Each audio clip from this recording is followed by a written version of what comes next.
नमस्कार दोस्तों, स्वागत है हमारे YouTube चैनल गीता ज्ञान आत्रा में। जीवन में हर इंसान कुछ ना कुछ पाने की दौड़ में भाग रहा है। कोई पैसा चाहता है, कोई शोहरत, कोई सफलता।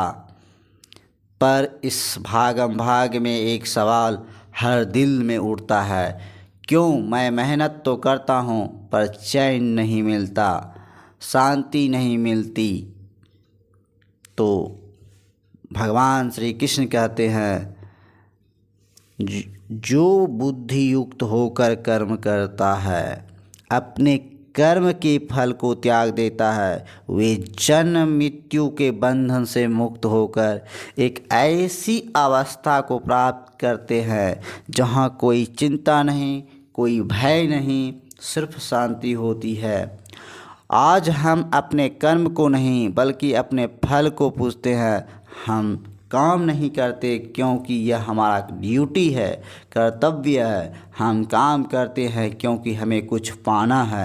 पर कृष्ण कहते हैं, जब तक तुम्हारा कर्म किसी अपेक्षा से बंधा है, तुम स्वतंत्र नहीं हो, तुम बंधन में हो।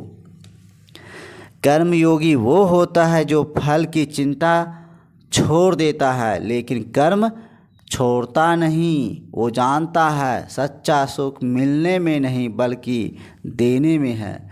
सच्ची शांति परिणाम में नहीं बल्कि प्रयास में है। देखो उस किसान को, वो बीज बोता है लेकिन फल का इंतज़ार नहीं करता। उसे भरोसा है कि धरती, पानी, सूरज अपना काम करेंगे। वो अपना कर्म करता है, बाकी सब ईश्वर पर छोड़ देता है। यही है गीता का सार।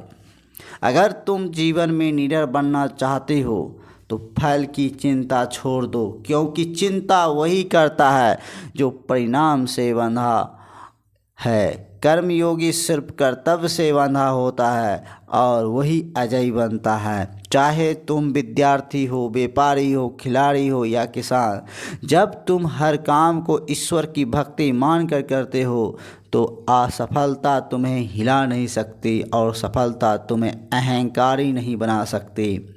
तो आज से बस एक संकल्प लो, मैं कर्म करूँगा पर फल की चिंता नहीं करूँगा, क्योंकि जिस दिन तुम यह सीख गए उस दिन तुमने जीवन की सबसे बड़ी कला सीख ली। कर्म में ही मुक्ति की राह है। याद रखो, जो फल में नहीं वो कर्तव्य से जुड़ा है। जो फल से नहीं कर्तव्य से जुड़ा है वही सच्चा विजेता है, वही सच्ची कर्म योगी है। जय श्री कृष्ण।